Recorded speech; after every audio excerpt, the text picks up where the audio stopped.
The morning I drove my daughter to Denver International Airport, my office manager of 15 years sent me a text that changed everything. Sterling, don't go back to the house yet. Check the front door camera first. Call me when you do. I read it 3 times sitting in the park and ride off Federal Boulevard. Engine running, the November sky low and the color of dirty dishwater. Rosa didn't text like that. Not ever. In 15 years, the only time she'd called me outside of business hours was when a water pipe burst in the office and flooded the conference room. I want to tell you what happened next. But first, I need you to understand the morning leading up to that text. Because without it, nothing that comes after makes sense. I'd picked my daughter up at 6. She was heading to Chicago, a junior structural engineering position at a firm that had recruited her hard, good salary, the kind of opportunity that doesn't come twice at 24. She'd worked for it. I'd told her I was proud so many times in the past month I'd started to feel like a broken record. I didn't care. I meant it every time. But the ride to the airport was quiet in a way that unsettled me. Not peaceful quiet, the other kind. She sat in the passenger seat with her carry-on at her feet and her phone face down on her knee, and she looked out at the planes the whole way. I asked if she was nervous. She said she was fine. I told her I'd come visit in the spring, that we'd find somewhere good to eat, make a long weekend of it. She said sure. When I pulled to the curb at departures, she unclipped her seatbelt, opened the door, and had her roll away out of the truck bed before I'd put it in park. I climbed out to say goodbye, and she turned and hugged me, one arm fast, her chin somewhere over my shoulder. Then she picked up her bag. Safe flight, sweetheart. She nodded, didn't quite look at me. Thanks, Dad. And she walked through the sliding doors and didn't look back. I stood at that curb longer than I should have. 61 years old and feeling every one of them. Then I got back in the truck and pulled out toward Pena Boulevard. That's when Rosa texted. Thank you for being here. Drop a comment and let me know where you're watching from. Or just type here so I know you're with me. What I found on that camera footage nearly destroyed everything I had spent my life building. Without it, I would be sitting in a federal holding facility right now for a crime I never committed. Quick note before I go further. This story includes some creative elements added for clarity, but the core of it is real. Stick with me. I pulled into the park and ride and opened the home security app on my phone. My wife had insisted we install it 2 years ago after a string of car break-ins on our block in Wheat Ridge. 4 cameras, front door, driveway, back porch, garage. I rewound the front door feed to an hour before. My hands went numb. 2 men stood on my front walk. One held a slim leather folio under his arm. The other glanced up and down the street before they went to the door. They were well-dressed, dark overcoats, no logos, the kind of quiet expensive that estate attorneys and financial consultants favor. I didn't recognize either of them. They used a key to let themselves in. They were inside for 11 minutes. When they came back out, the folio was gone. And standing at the kitchen window watching them go was my wife of 28 years, Gloria, in her robe, holding a coffee mug. Not alarmed, not confused. She watched them leave the way you watch a courier leave once you've signed for what you ordered. She smiled. I sat in that parking lot for a long time. A Frontier jet climbed overhead going east, maybe the same plane my daughter was on. My wife had let 2 men into our house. They'd left something behind. Whatever it was still in there. I called Rosa. She picked up on the first ring. Her voice was careful. Did you check it? Yeah. My voice didn't sound like mine. Who are they? A pause. Sterling, one of them is Landon Briggs. I need you to hear the whole thing before you do anything. Are you somewhere private? I knew the name. Estate attorney. Gloria had mentioned him twice over the past year in the context of paperwork related to her mother's estate settlement. I hadn't paid much attention. Tell me, I said. Rosa asked me to meet her at the Perkins off Wadsworth in Lakewood. She told me to use cash for anything I needed on the way and to turn off location sharing on my phone before I drove there. She sounded afraid, which scared me more than anything she could have actually said. She was already in a corner booth when I walked in. 61 years of life, and I had never seen Rosa look small. She looked small now. I'm sorry I didn't come to you sooner, she said before I sat down. I was scared. Start from the beginning, I said. She'd known something was wrong for 3 months. It started with a phone call she'd overheard. Gloria calling Landon Briggs from the landline in our home office, not knowing Rosa was in the house to drop off some quarterly contracts I'd asked her to bring by. She'd heard enough to understand there was an affair. She'd stayed quiet about that part because it wasn't her place. But then 2 weeks before she texted me, she'd overheard something else. She'd had a key for emergencies since I'd given her 1 year back. She'd come to leave the annual tax documents on my desk. Gloria and Landon were in the living room, talking in voices they thought were private. She told me what they said, word for word the way Rosa always remembered things. She had a mind that held details like a ledger. The evaluation is scheduled for the 14th, Gloria had said. Dr. Hensley agreed to document the cognitive irregularities. I've been giving him enough that there should be a clear pattern by now. And the documents in the safe? Landon. Placed this week, his signature, his account numbers, his transfer history. Once the evaluation comes back, we file the power of attorney immediately. After that, it's done, Gloria had said. He won't be able to contest anything, not legally. I set my coffee down. Rosa explained it the way she explained everything complicated. Step by step, no shortcuts, making sure I was following before she moved on. She'd done quiet research over those 2 weeks. Landon Briggs had a subspecialty in guardianship law, the kind of work where a court declares a person legally incompetent and a spouse or family member assumes full decision-making authority over assets, over finances, over everything. Gloria had been adding something to my morning orange juice.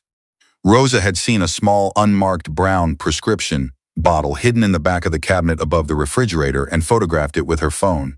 She'd described the symptoms to her sister-in-law, who had been a pharmacist for 30 years. Memory lapses, midday fatigue, confusion in the late afternoon. The description matched a common sleep medication at daytime doses. Enough to impair, not enough to hospitalize. Enough to make a man look like he was losing his mind on a schedule. She's been building a case, Rosa said. A doctor willing to document what he's told to document. Forged bank records to make you look like you'd been hiding marital assets. And a husband who appears cognitively impaired.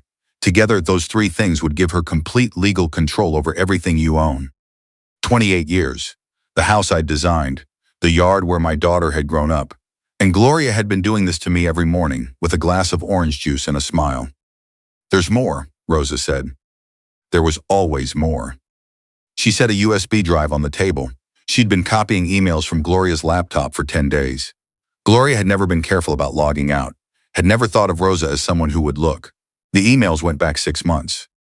Sterling, before I give you this, Rosa said. She folded her hands. 7 years ago, when my husband needed the bypass surgery. When the insurance only covered 60% and we had $38,000 we couldn't cover. Rosa, you called it a bonus advance. Her voice caught at the edge. You never asked for a single dollar back. My husband is alive. He is alive because of you. She pushed the USB across the table. Whatever it cost me to help you now, I don't care. I held that small drive and couldn't speak. The documents they placed in your safe appear to show wire transfers from your joint retirement trust into a private account over 14 months, she said. 11 transfers. His signature. It would look like financial fraud, hidden marital assets. Financial fraud charges plus a psychiatric evaluation labeling me cognitively impaired. No court would take my side. I'd have no credibility and apparent criminal exposure both at once. One more thing, your daughter. Gloria has been telling her for months that you've been struggling. Forgetting things, getting confused, showing up late to calls. Your daughter noticed you seemed off on the phone. That was the medication. But she's been told it's something more serious. She thinks she's watching her father start to deteriorate. I thought about the airport, the one-arm hug, the way she couldn't look at me, not cold, sad. She'd been sad because she thought she was watching something irreversible happen to her father and there was nothing she could do about it. Go somewhere safe, Rosa said. Somewhere Gloria doesn't know about. Don't come home until you have more than this. I have a friend named Archie, 66 years old, retired general contractor, stubborn as cured concrete. We'd worked adjacent job sites for most of our careers. He had a place outside Idaho Springs. 2 rooms, a wood stove, a generator, and a chest freezer he kept stocked year-round. No mortgage, no listing. Nobody knew about it except the 2 of us and his son. I drove to his house in Arvada and knocked on the door. He took one look at me. You look like something the interstate chewed up. I need somewhere quiet for a few days. He didn't ask questions. He handed me a key and said he'd be up Saturday. I spent 3 days in that cabin reading every email on Rosa's USB. 147 messages between Gloria and Landon Briggs over 6 months. The early ones were cautious, coded. By March, they weren't bothering. He signed the estate paperwork I put in front of him without reading it. He never reads anything carefully anymore. That's going to work in our favor. The Hensley evaluation is the key piece. Once it's in file, the legal picture becomes very simple. I want him completely out of the picture, not just divorced, unable to contest, unable to claim, unable to speak for himself in any legal proceeding. Landon's reply, that's exactly what guardianship proceedings are for. This is what I do. And he had done it before. I found that buried in an attachments folder, a message from someone who had apparently left his former firm under difficult circumstances, referencing 2 prior clients where the same tools had been used. Different families, same playbook. I kept reading. One email stopped me completely. Gloria to Landon the week my daughter's Chicago offer came through. Amber moving to Chicago is actually good timing. The further she is from him during the proceedings, the easier this is. She already believes something is wrong with him. She won't fight it. She won't fight it. My daughter, who'd spent summers on job sites with me as a kid, sketching drainage systems in the margins of my blueprints, who'd gone into engineering because of those summers, who believed her father was deteriorating because her mother had spent 6 months building that story while adding medication to his morning juice to make it look true. I closed the laptop. I sat with the wood stove for a long time, then I called Archie. He came up Saturday morning with 2 thermoses of coffee and a hardware store bag. Between the 2 of us, we'd installed enough security systems over the years to know exactly what we needed and where to put it. We drove to Wheat Ridge that Thursday afternoon. Gloria was reliably at her book club every Thursday, had been for 4 years, and we were in and out of the house in under 20 minutes. 4 cameras, kitchen counter angled toward the window and the coffee maker, living room corner, Gloria's home office aimed at her desk, driveway eave above the garage, all feeding to a cloud account she had no access to. I watched from the cabin. The kitchen camera picked up the first conversation Friday morning. Gloria on the phone, landed on speaker, her voice flat and businesslike, nothing like the woman I thought I had known. The evaluation is the 14th. Hensley's already drafted the language. We just need the documents to surface before then. They'll surface. I placed them in the fireproof box inside the safe, left side behind the property deeds. He never goes in there. What if he does? He won't. You told me he hasn't opened that safe in 4 months. She picked up her mug. I just want this finished. 15 more days, Gloria. 15 days and you have full authority. We file the POA, we start restructuring the assets, and there's nothing he can do about any of it legally. I saved the clip. That afternoon, she made a second call to Dr. Hensley. She walked him through exactly what she needed the evaluation to document. He agreed to each item the way a man agrees when the arrangement was made weeks earlier, and this is only confirmation. I had enough. But I had one more call to make first. My daughter answered on the second ring. Her voice was careful in the way it had been for months. I now understood. Dad, I need you to listen to me, I said. The whole thing. Can you do that? A pause. Are you okay? I'm going to be, but I need you to hear it first. I told her everything, the cameras, the emails, the medication, the forged documents in the safe, Landon Briggs, the guardianship plan, all of it. She was quiet for a long time when I finished. She sent me a list, my daughter finally said.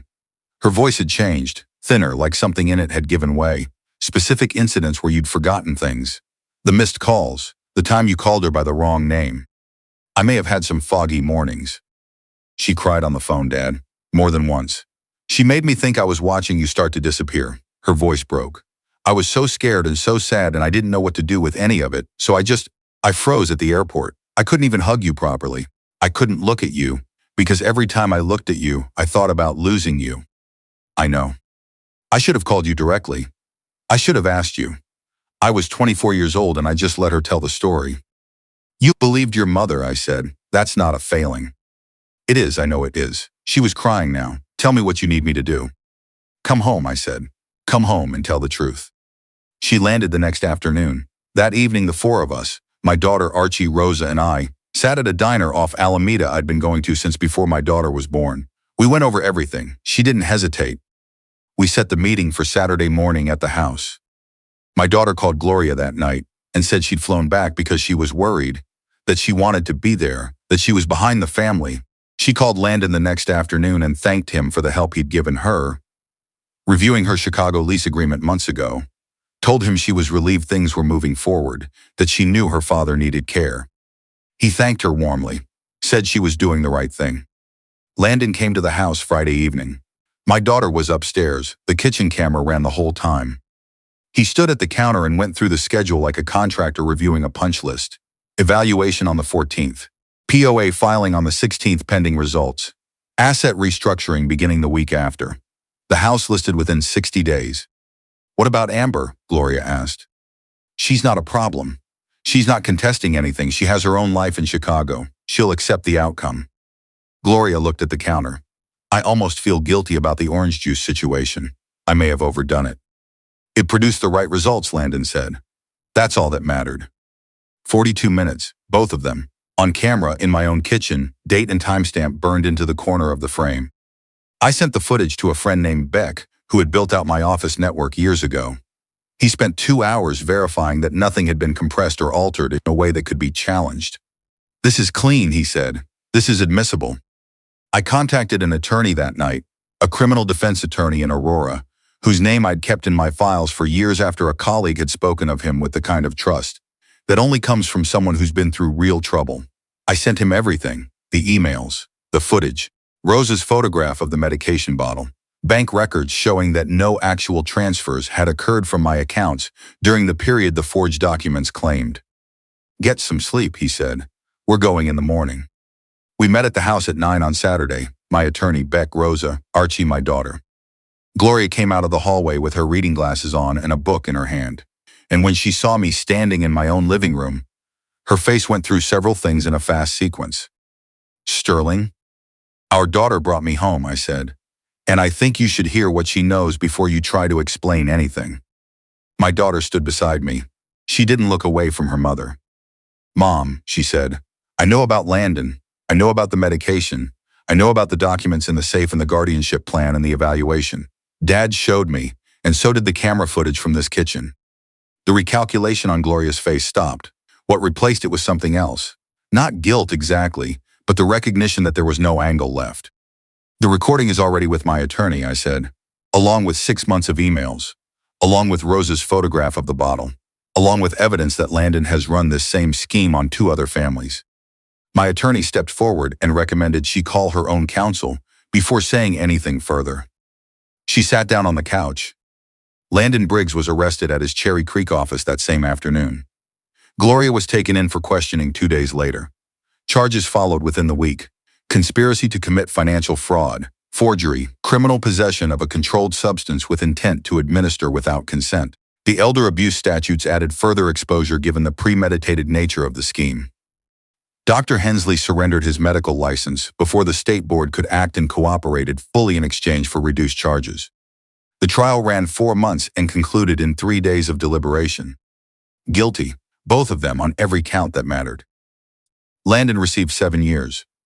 The judge said something during sentencing that I have thought about many times since.